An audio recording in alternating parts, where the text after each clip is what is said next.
Hi, everyone. So, I'm going to be talking about celebrity narcissism today. And I hope this is working because I don't really know what I'm doing. Okay. So, assuming that this is working, um, I'm going to just wait a second and see if anybody shows up. Okay. So, today I'm going to talk about celebrity narcissism. But first, I want to talk about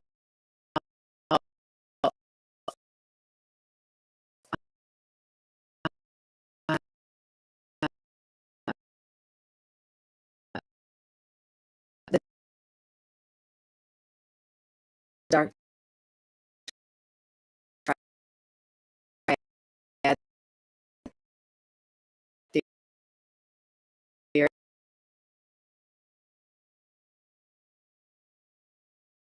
theory.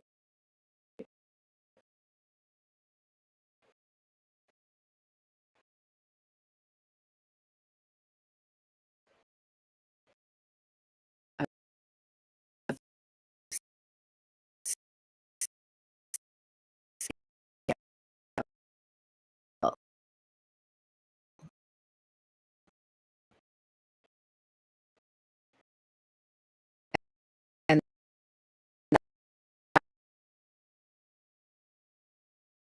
that is basically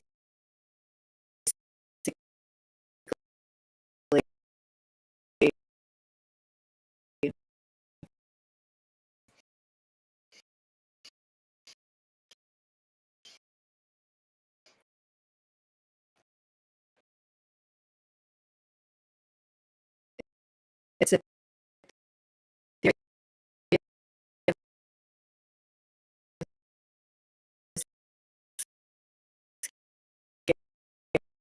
scale that I created.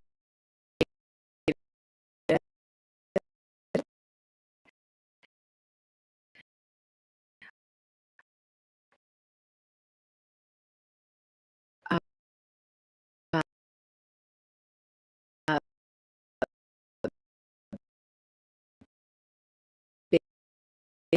based on what I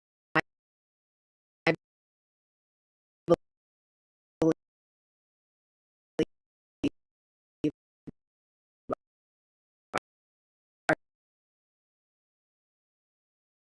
are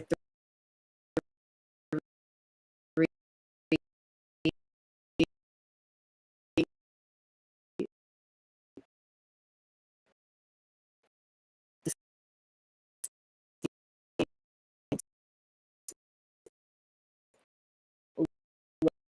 of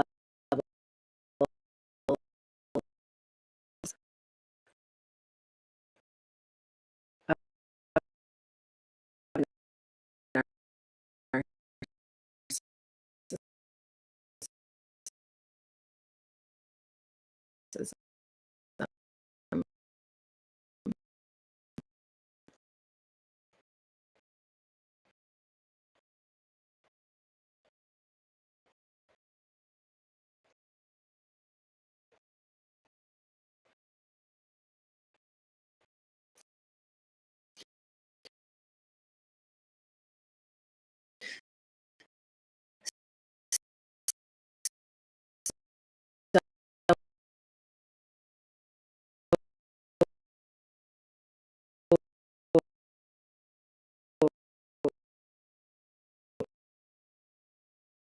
That would be the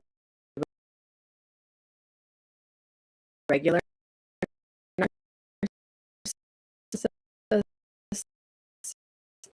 the social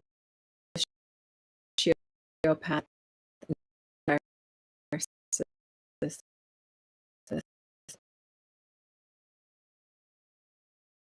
and the psychopathic narcissist. And at the very, very top, we have the pure psychopath,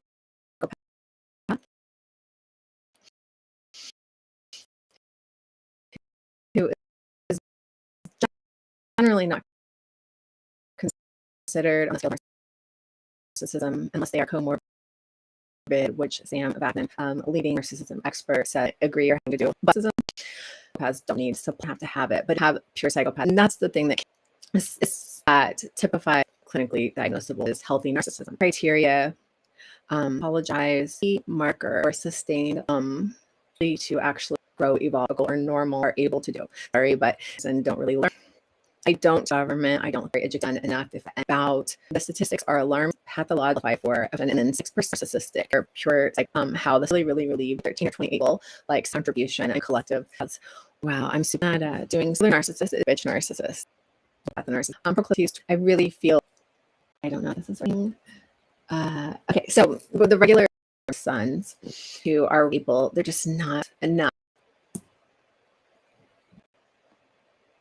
Cheat and lie, really the sociopath and narcissist. And unfortunately, they all just get lumped together. So there's no clarity really on what you are dealing with.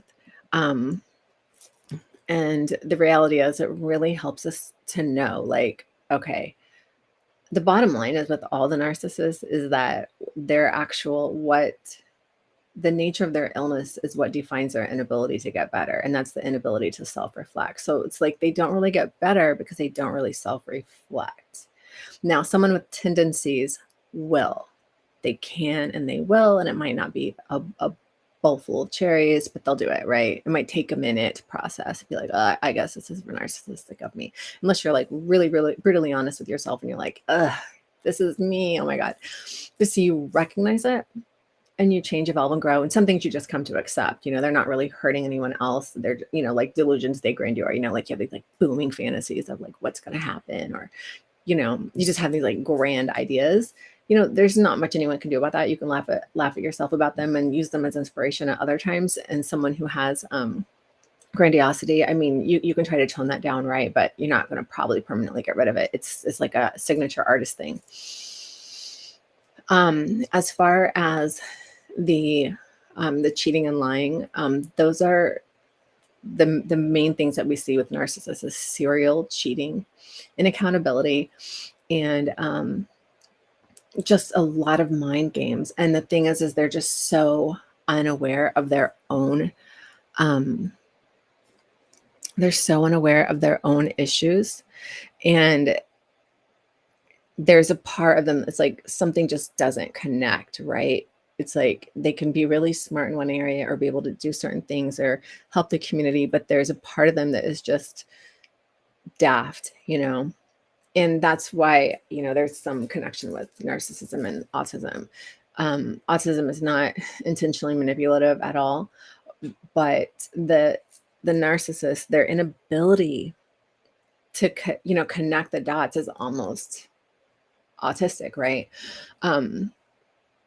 You know, you could have your dunce cap on and sitting on the chair and pointing to everything and, you know, like kid gloving them and holding their hands. And that's the thing. That's another red flag that you're with a narcissist. If you have to explain yourself more than once or twice, or ask for something more than once or twice, you know, and they don't get it, like they are not getting it. So let's go into the psychopath and narcissist. That's the person who's going to be verbally abusive to children and like animals, and physically abusive. And that is typified with everything else beneath it, you know. And I have a red flag checklist you can download. It's like 6 pages, and it's actually 12 pages if you get the full book. but it's 6 pages, the free one, and it shows you the main things, main red flags. So on that note, let's go to the pure psychopath briefly so you can know a little bit more about that dark triad theory of scale, which with 3 levels of narcissism. And then we have at the top pure psychopath. Those are the rapists, the pedophiles, child molesters, the murderers, the animal abusers, the human traffickers. Those are the people that are sadistic. They really get a thrill out of harming others. So that's how I distinguish the scale. And with conventional psychiatry, conventional medicine, and psychology, we have, it's either antisocial personality disorder or a narcissist. And it's just not that black and white. There are shades of gray, and that's what my dark triad theory of scale seeks to provide. Just more clarity for people. And just, I teach you everything in my book, and the scale, it will really help you to just be like, yep, this is what they are. Yep, I can tell this is what they are. If they are serial cheaters and they're comfortable lying and compartmentalizing, they're sociopath or psychopath narcissists at least. But if they just have all those lower level narcissist tendencies and you keep having the same argument every 3 weeks about the same shit and they can't apologize and it's always your fault and it's circular arguments and you want to record everything and show them and they never get it and they're sitting there telling you they love you, but they can't apologize and change their behavior long term, right? Or they use apologies to manipulate you and retract them later and, just weird shit like that. It doesn't get better, guys. And you have to decide, is that some shit that you want to live with for the rest of your life? Just the regular narcissist. When we get higher on the scale, we're talking about serious nervous system activation, reopening core wounds. We're talking about seriously not only traumatizing you mentally, spiritually, emotionally, and psychologically exploiting you, and emotional rape, because these people play God with your lives and you're intimate with them based on lies. So it's like physical rape by default. And I feel strongly about that. My book talks at length about it. All of my content comes with trigger warnings. I know that triggers a lot of people to say, emotional rape and physical rape by default. But when people are lying to you, that's not true consent. Everyone deserves honesty in relationship. And if these people had any morals and ethics, they would be in consensual polyamorous relationships. Instead, they're not. They're the serial cheaters. So they're not only doing all these mind games with you and traumatizing you, and just gaslighting you and shaming you and blaming you and triangulating you. The list goes on, stonewalling you, silent treatmenting you.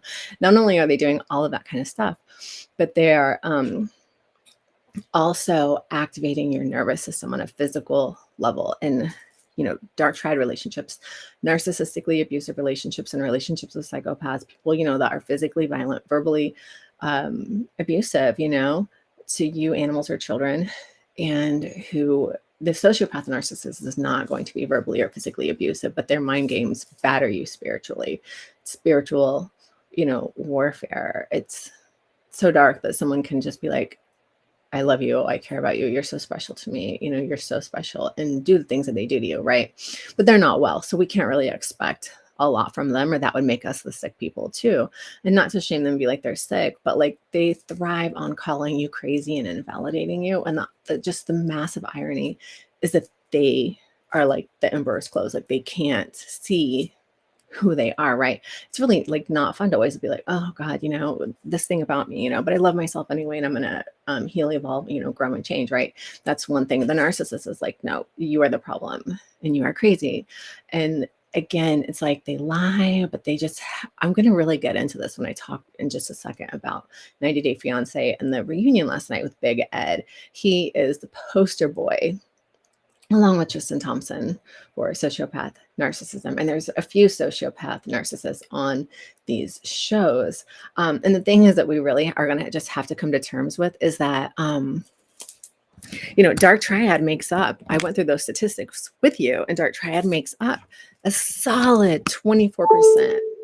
We're going to be honest, it's probably a bit more. It probably goes up to 30, but let's just say it's 25%. We're going to round up that 1%. The global population, 6% women and 18% men would be clinically diagnosable pathological narcissists. If that doesn't blow anybody's mind, I literally don't know what does.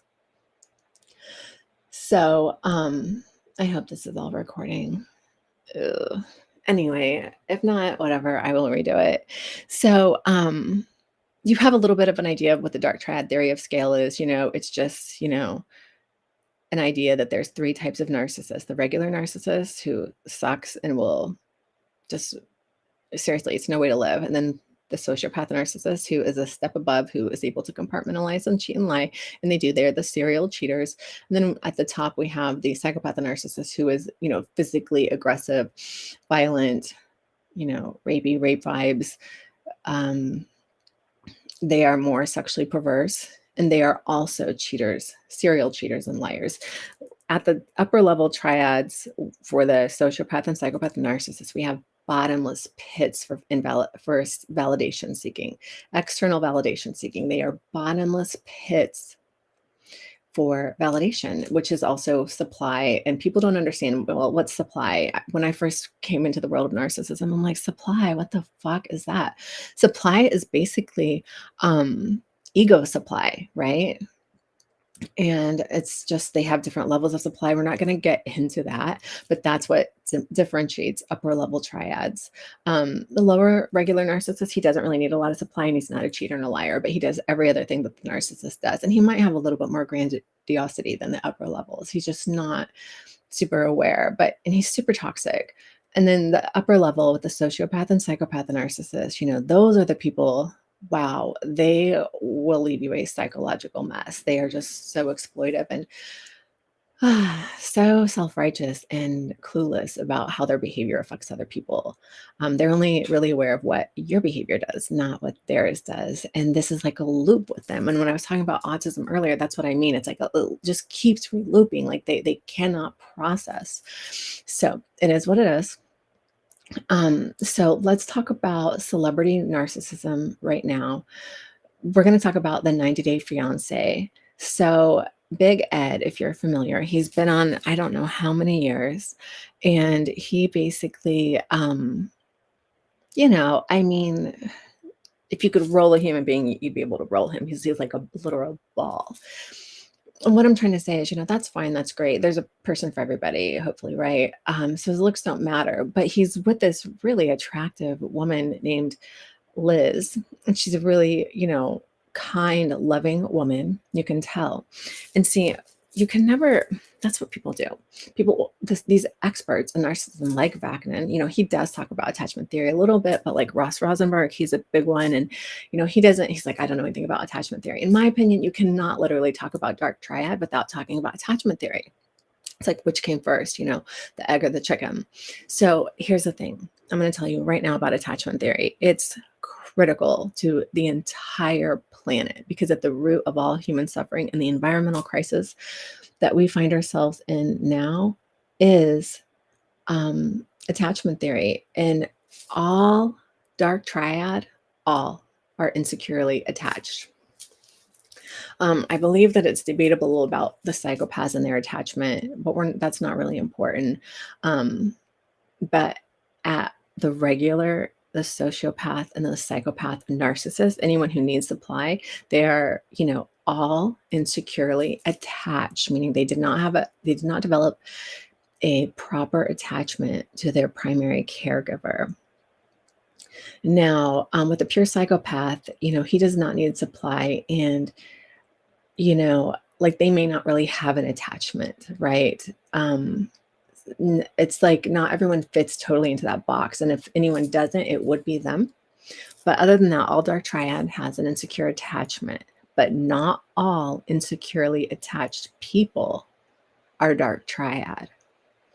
Now, let's look at this here. Almost half of the entire global population is insecurely attached, which tells me that, honestly, we have not, really learned how to master parenting and kind of pass that knowledge down generationally, or, spread that awareness and knowledge of how to really parent a child so the child can grow up have a secure attachment.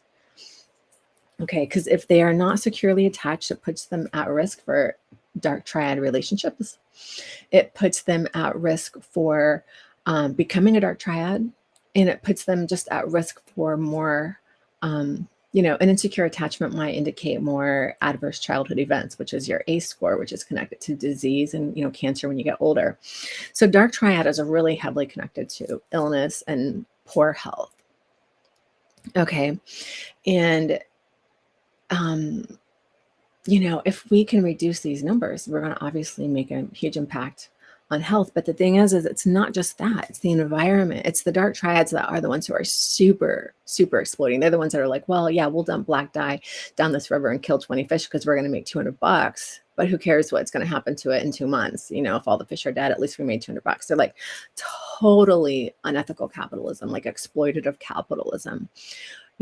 And that's one of the problems with dark triad is just no respect for anything except really themselves and the money and then their sense of entitlement and just their inability to see, right? So the dark triad, upper level dark triad, the cheating and the lying, it's they're entitled, right? And it's also a deactivation strategy for a deep-rooted sense of fear of intimacy.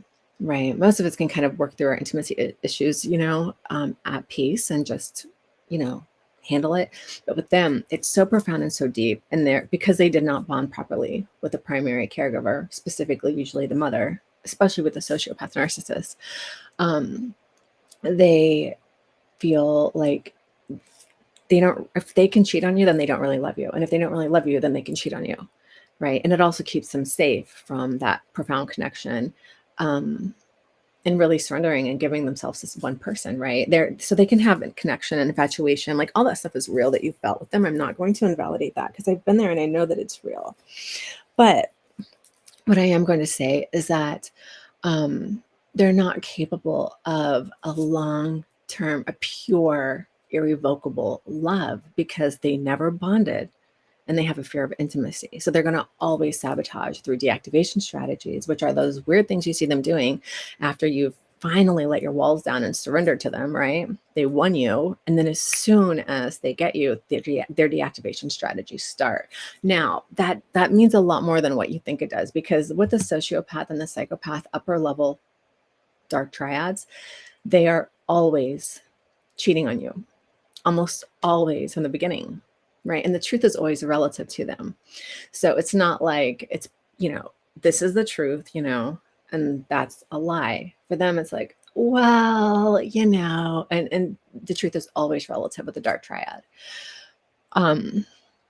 So they basically, for every dark triad that touches one life, it's like 20 other lives are affected. I forget what the statistic is, but it's really high. And it's like they don't just impact the person they're directly connecting with and, let's be honest, psychologically exploiting and using, abusing. Guys, cheating and lying, according to Sam Vaknin, and, he is an expert psychologist in narcissism for the last 30 years, countless books, and I'm so grateful for him for validating this for me. Cheating and lying are abuse of power. He doesn't say abuse of power, but he says it is clinical emotional abuse. And it is, guys, because when someone's lying to you, they're playing God with your life. You're making decisions based off of their deception. That's playing God with your life. And that's what I call emotional rape and physical rape by default, because I would have never been intimate. And I know you probably wouldn't have either if you would have known XYZ. See, that's the thing with serial cheating, is it's never really consensual. There's a bunch of other women. They all think they're the only woman. They're all the other woman. Right. With serial cheating, like this is a pattern, this is repeat. It's a way of life for them. There is, really no shame for them in doing this to someone else. Whereas, a neurotypical cheater, they're someone who might cheat once, or they have an open relationship, or it's a consensual affair, meaning the other person knows that the other person is committed to someone else, right? See, that's a lot different than lying to everybody regularly. So it takes a special lack of conscience, a lack of empathy, low empathy, no empathy. It takes a special, again, to me, it's almost a form of autism in the fact that they are comfortable looking at your face, lying to you, right? It's really bizarre for normal people, but the dark triads are the ones that call, when I say normal people, anyone that's not a dark triad, they are like, oh, you're crazy, you're crazy. And I can't believe the extent of lies that I was told to protect their infidelity. And it would have just been so easy to just tell me the truth and let me go on. But instead of just lie after lie after lie. So let's look at the reunion last night. We're going to talk about Big Ed. Now, Big Ed, um, you know, I'm not a licensed medical professional, meaning I cannot treat, diagnose, or prescribe. These are just my theories.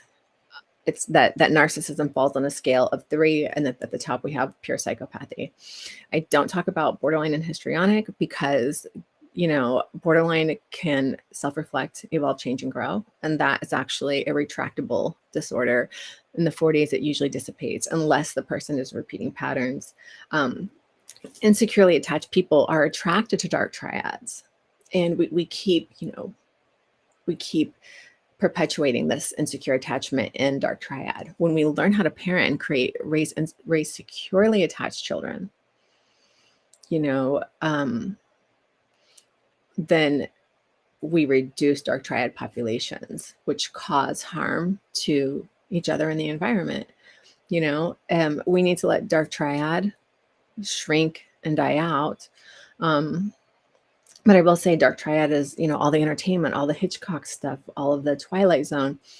This is all dark triad stuff, right? It's a great source of entertainment, but when you're living it, it's a completely different experience. So Big Ed and Liz, you can clearly see that they're both insecurely attached because they break up, they get heated, they don't have good emotional regulation, they don't have good nervous system regulation, and they just react and feed and trigger each other. Now, under no circumstances would Ed, in my opinion, be able to have a healthy relationship, because I consider him a pure sociopath narcissist, not a pure psychopath. I usually use pure with the pure psychopath. So I meant to say he is actually just a sociopath narcissist, in my opinion, based on my scale. Again, I'm not a licensed medical professional, so don't come at me like I'm not diagnosing him, because I can't diagnose him. But, based on my theory of scale, he is a sociopath narcissist. And here's why. He has shown a pattern over the last 3 years on the shows to repeatedly cheat and lie to the face of the woman he is with. And we have this on camera. This is all recorded and nothing is made up. And then last night we had him show up, and one of his exes who he's been talking to, who he just said on live camera that he had not spoken to, came on and said, yeah, he's talked to me and he's asked to see her. It's the woman he was engaged to previously, to Liz. And he's on the stage and he's looking at Liz and he's literally lying to her. Now, you would think someone who is, not, again, it's almost like autistically leaning, like that they would be able to just be like, oh God, I'm caught. They're going to air this. The girl's going to be here. I'm going to need to tell the truth right now. At a minimum, you would think. And he still continues to lie to her. And not only that, you can see this is a huge public display. If you guys want to see how narcissism looks behind the scenes, if you had a friend who was in a narcissistically abusive relationship and you never saw that side of that person, that's the thing, is if you have suffered from dark triad abuse, it's a lonely place to be, because these people are so good at wearing a mask, at fooling other people, and you really only see this stuff when you're really close to people.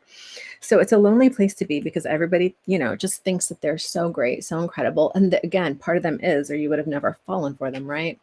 But there's this other part of them that is just nobody else sees. So we got really lucky last night when we were able to see a clip of what it really looks like behind the scenes. And a lot of things happen in this short interaction between Liz and Big Ed.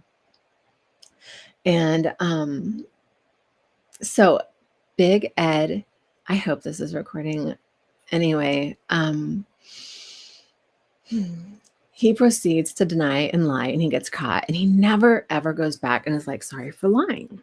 It's never that. What he actually does, he experiences core shame. He starts basically having a bout of what Sam Backman calls narcissistic collapse.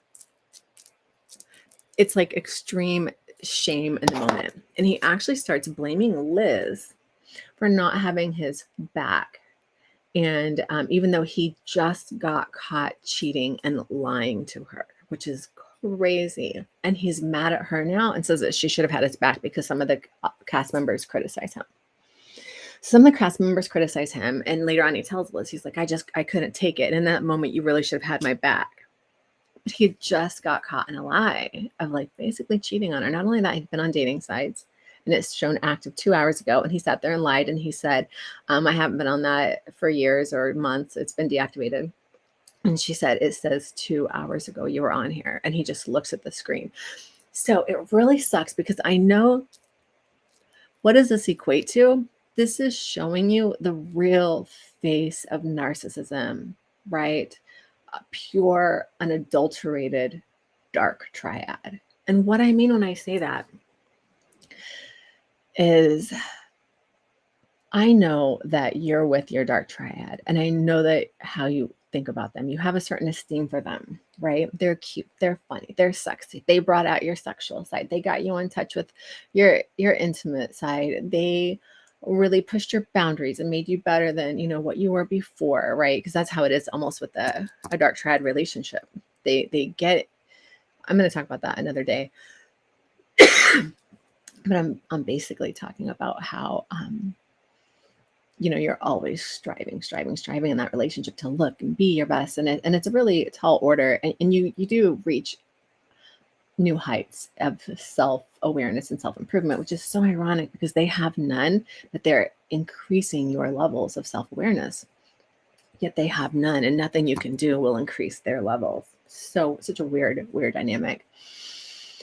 But so where was I with this? So we're with these people, right? And we look at them like, they're the love of our life. And, you love how he talks like that and his morning voice and how he sings you that song in the recording or sends you the love song after your flight leaves or calls you at the airport, how he looks at you when before you get on the plane and just, puppy dog eyes and so in love. We put these people like, we're like, he's smart, he's sexy, whatever, right? He drives us, he wears that, he acts like this, he holds me like this, he makes me laugh like this, he gets me. That's actually a thing they say. Oh, he gets me. That's a red flag for narcissism. But you feel understood is what I'm saying. You feel really, really understood. And that's all the love bombing stuff. And just you put this person kind of on a pedestal, right? So when we look at Ed doing this stuff to Liz, it's so transparent to us. We're like, oh my God, you just cheated on her. And now you're blaming her. And you won't address what you just did and apologize or explain it, instead of just denying it and lying on a public stage in front of other people. That's because that's his pathology. So no matter where he's at, it's going to manifest, right? When you put nose to nose, like shove to shove, face to face, push to push, like whatever, right? When you come toe to toe, right? And that's so weird because when I look at my ex, I'm like, I always wanted him to be smarter than that and just be like a better man and just honestly not so dumb. But that's who they all are at the root. And that is the root of narcissism that we don't always see in such plain sight. It's behind closed doors.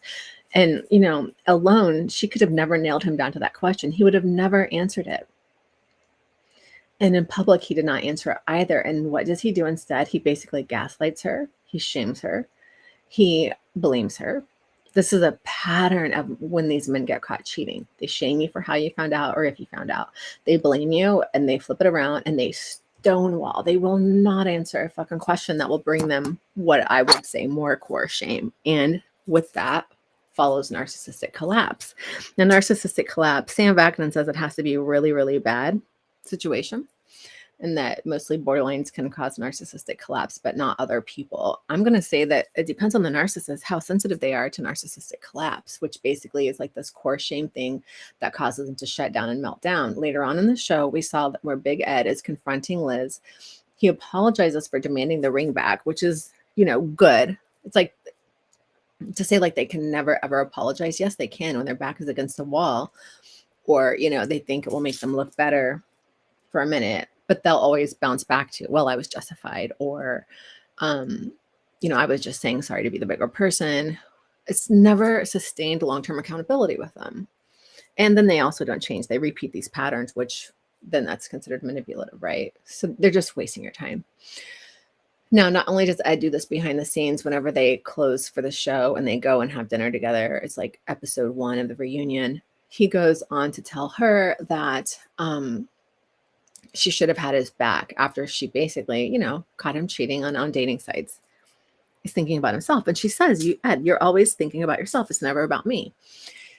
When you watch this exchange, you will see how almost autistic he is in his lack and ability to understand. So how much more time do we have here? Okay, so we have a few more minutes. So let's talk about, Ed is a sociopath narcissist because he's shown a pattern of habitual cheating and lying to the ones he loves. And he's obviously unstable, the way that he has been really, really rough and kicked his fiance out and talks to her like a dog. And he's just there. They are a perfect example of kind of like the borderline narcissist. And I'm not calling Liz borderline. But the thing is all CPTSD and narcissistic, well, borderlines have CPTSD, and it's really debatable whether CPTSD and borderline are very different and how they overlap. There's just a very, very few nuances where they differ. And a lot of people, like Vaknin, says they're going to pull borderline out of the DSM, which is a psychiatric diagnostic manual. Whether or not they do, it doesn't matter. But anyone who is exhibiting CPTSD, like Liz, or borderline, tendencies of just like impulse control, like how she threw the ring in the bush, that's an impulse control issue, typified by emotional dysregulation and an activated nervous system, which the Triad will give you constantly. Why? Because they don't make sense. They are running through the world like adults, looking like adults, but they're like mentally 6 years old, and that's being generous. Sam says that it's well known that our attachment theory is developed early in unconscious memory, just from like months old, like year old, we're already attachment style has already been determined. And that's stuff as all like we don't remember how we were treated, but something about however we were treated established our attachment theory. It's like back when we have like unconscious memory, right? And then with the narcissism and all of that, that's also usually something that develops. We might inherit like certain narcissistic familial traits and ancestral pain. It's just like victims of war, that those things are passed down for years and generations, and an inability to like, don't trust anyone, and certain parts of the brain that house empathy, will be smaller, things like that.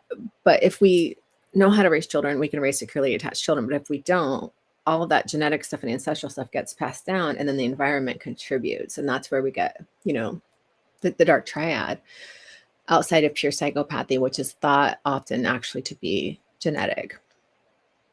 Now, with all of that in mind, let's talk about a few of the other cast members. I don't know if I got off track there. If I did, you can remind me and tell me if I didn't follow up somewhere. But at first, let's talk about a few of the other cast members like Jovi. And let's talk about Adrian. So I thought that these men might be narcissists.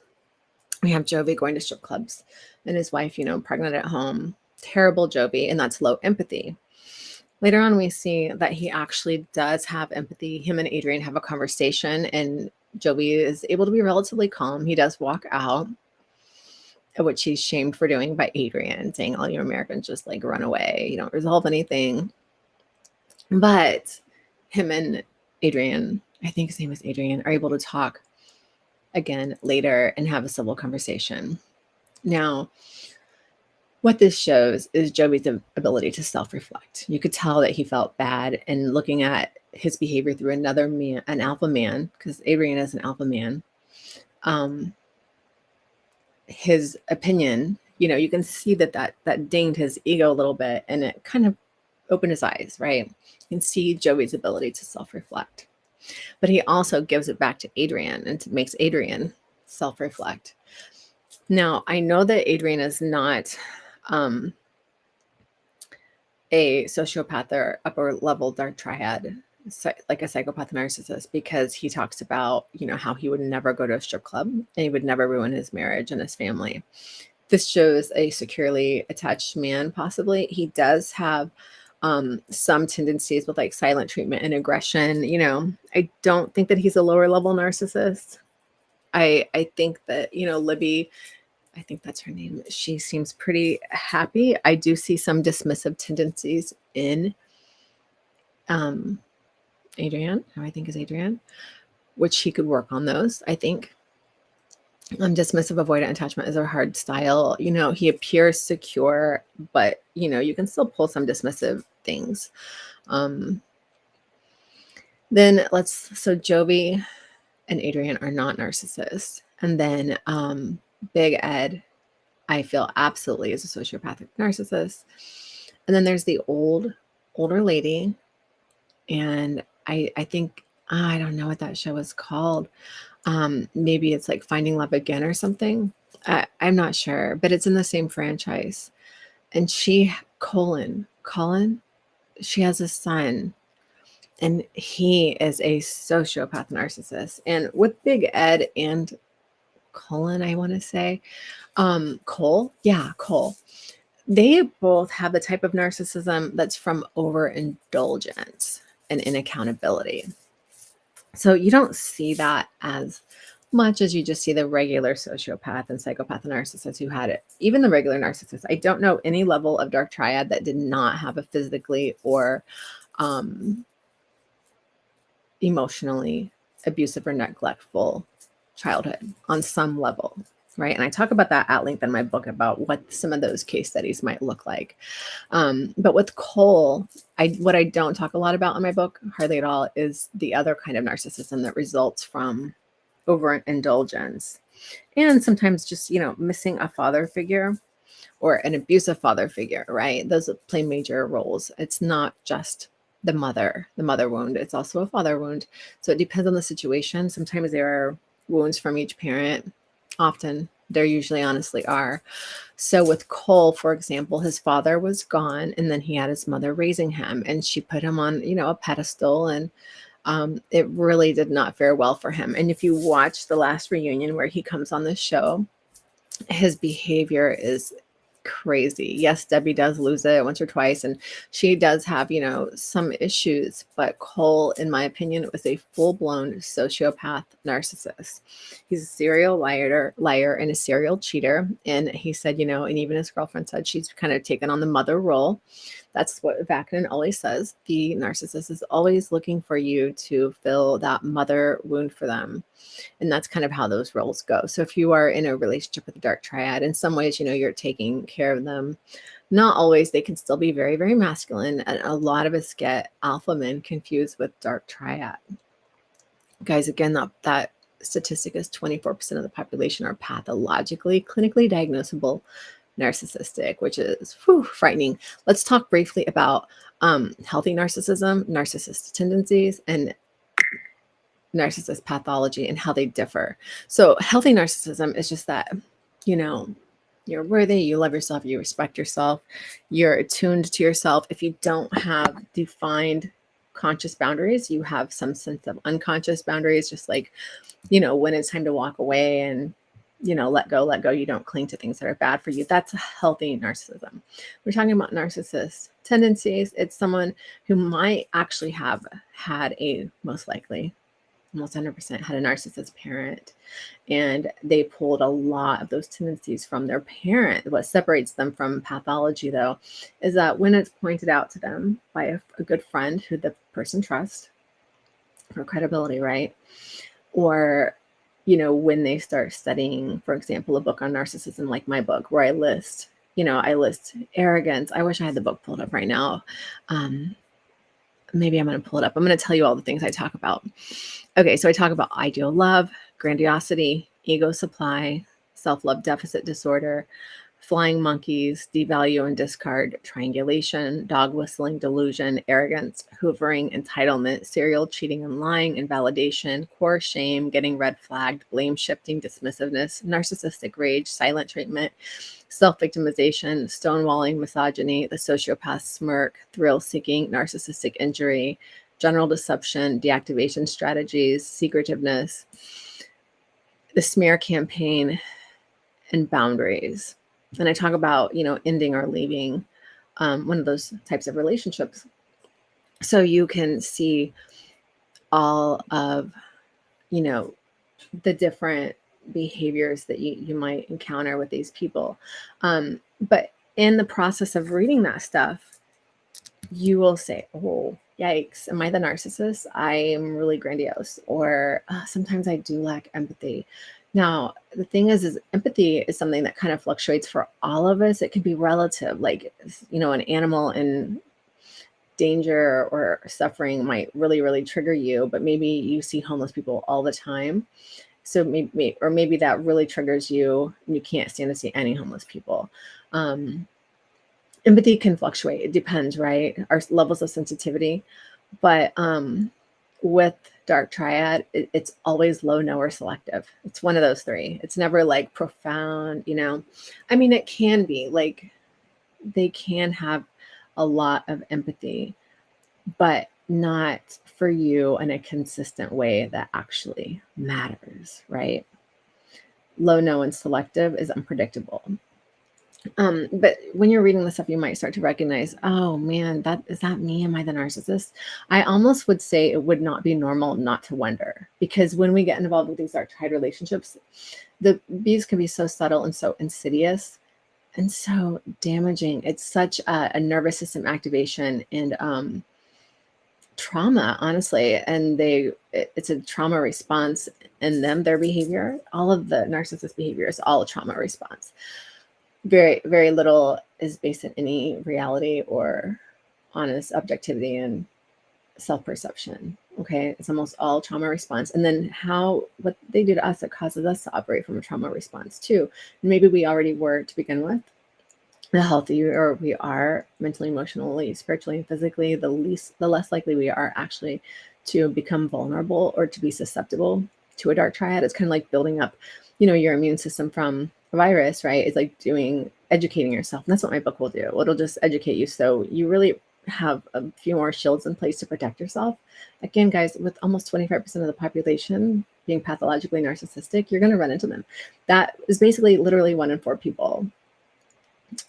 It's mind-blowing. And what's so mind-blowing about it is they used to say, like Sam Vaknin and Dr. Ramani and so many people would be like, it's 3 to 6%, 3 to 6%, 3 to 6%, maybe 5 to 6% of the population. And I'm like, no. You guys got to be fucked. That shit's way higher. That's why we really have to protect ourselves and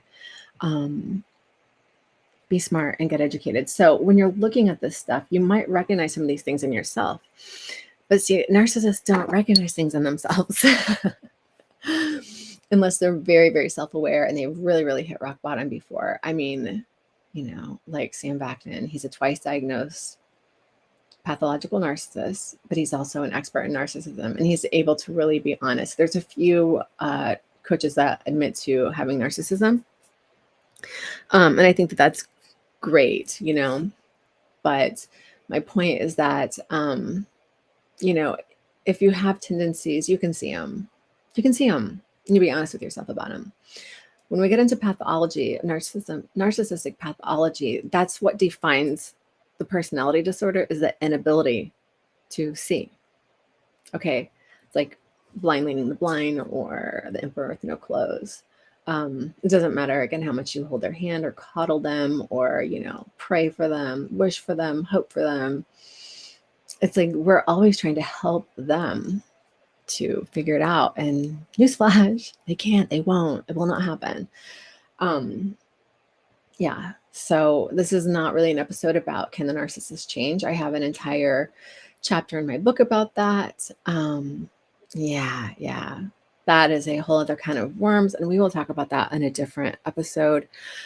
But for today, I just wanted to talk about sociopath narcissism. We have 13 minutes. I'm going to wrap this content up with some famous narcissists. So Emily Ratajkowski, she was cheated on by a guy.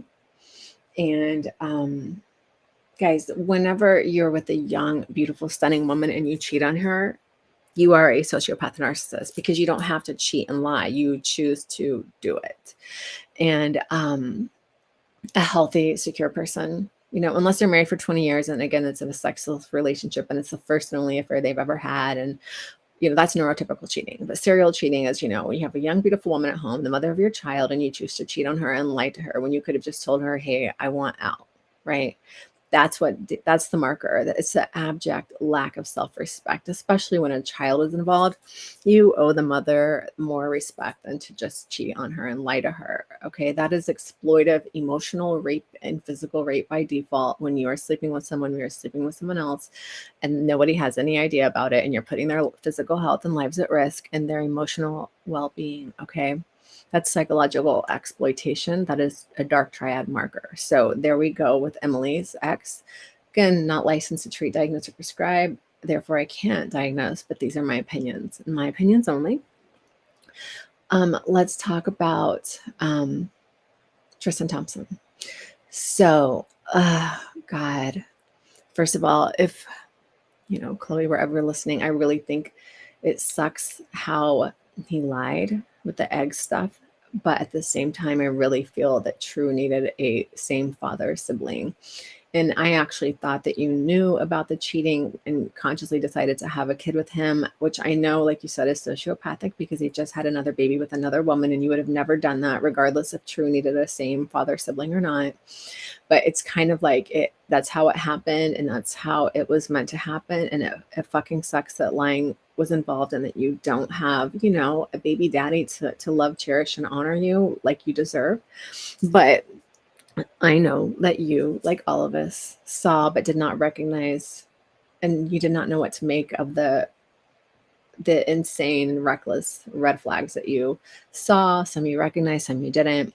My book is going to help women everywhere just not fall into that trap ever, ever, ever, ever again. Because this is Chloe's second time. Lamar Odom, another poster child for, he's definitely a sociopath and narcissist. If he's higher on that scale, maybe his sexual proclivities are probably more extreme in his excessive drug use, right? The sociopath is going to use drugs and have sexual proclivities, which I talk about different levels of those in my book in the red flag checklist. So you can get a free copy of the red flag checklist in my link in my bio. And you can connect with me on my other lives because I go live 5 days a week and ask questions. So anyway, you can get that in my link, the red flag checklist. But with Lamar and Tristan and Chloe, I really feel for her, and I never, ever want anyone, I don't care who they are and whether I personally like them or not, I want anyone to ever have to suffer through the, healing and the recovery from this stuff. Guys, we're talking heavy trauma. And what's so crazy is that, it's like the dark triad knows not what he does. And I say he because by and large, again, we saw that statistic, 18% are male and 6% are female for a total of 24%. So I always say he. So he knows not what he does. But obviously, if it's a female in your life, then just switch everything I say around. So these people traumatize you, and it's just another day that you should move on, get over it. You're too sensitive. Just be happy. I mean, the list goes on to the things that they might tell you. So yeah, Tristan Thompson. So he basically, man, what a crazy story. It is not the kind of stuff that you expect to see on, that level of celebrity. He basically, it's just Jerry Springer stuff. He cheated on her 3 times.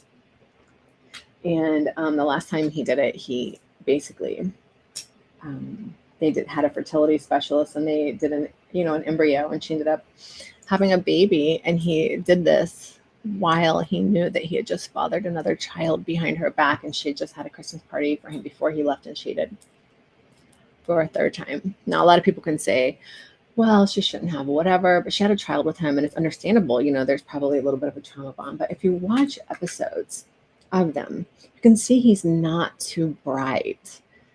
And you can see that, for when I was watching, I'm just like, why is she with him right now? Because he's not really bright. He doesn't understand her maturity, and he can't meet her on that level. Sam always talks about how these people are very, very mentally regressed and very, very emotionally immature. I always say emotionally immature and mentally ill and emotionally mature, personality disorder, not to shame them because it's really a fine line, but at the same time, we have to be honest about who they are, right? We can't just like keep on kid gloving it and repeating these cycles and excusing this. We need to just be like, look, you can't see that you need help, but you need fucking help. And I pray that nobody gets involved with you until you get help. But like, it's so sad that you can't see your need to seek help. And that's what defines the personality disorder. Can you see the loop, the catch-22, the hopelessness of the situation? Now, are there some anomalies, the rare exception to the rule? Yes, but I'm going to say that person's high on tendencies and lower on pathology. Pathology is what pathology is, and what defines it is the fact that they cannot see or change.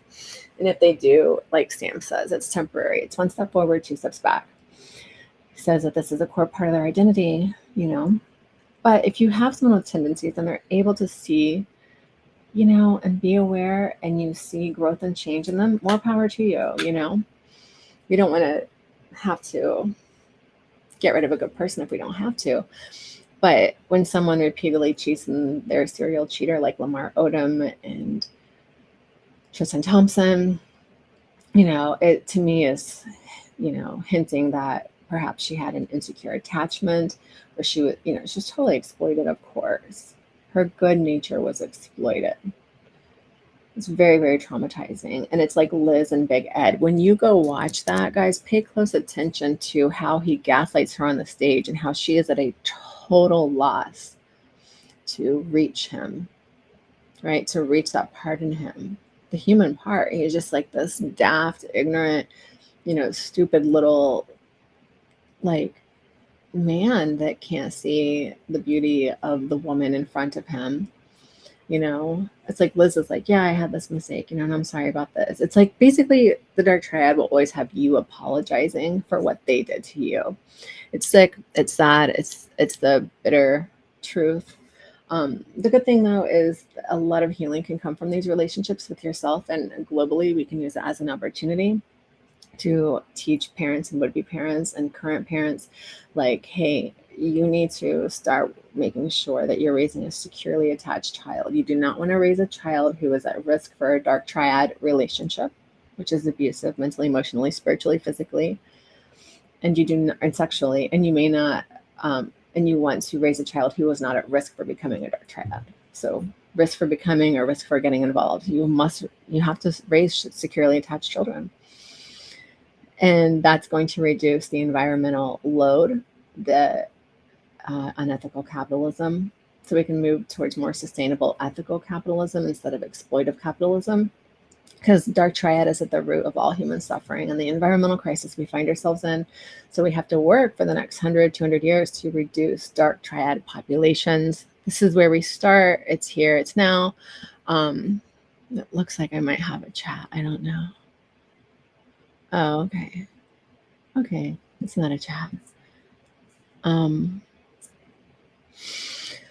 right. So I hope that was helpful. If you have any questions, comments, whatever, download the free red flag checklist guide and just find out what kind of a dark triad that you're dealing with on my scale of theory, the level of narcissism. Is it a sociopath, psychopath, or regular narcissist, or are they a pure psychopath? So thank you. I hope that this recorded. Okay.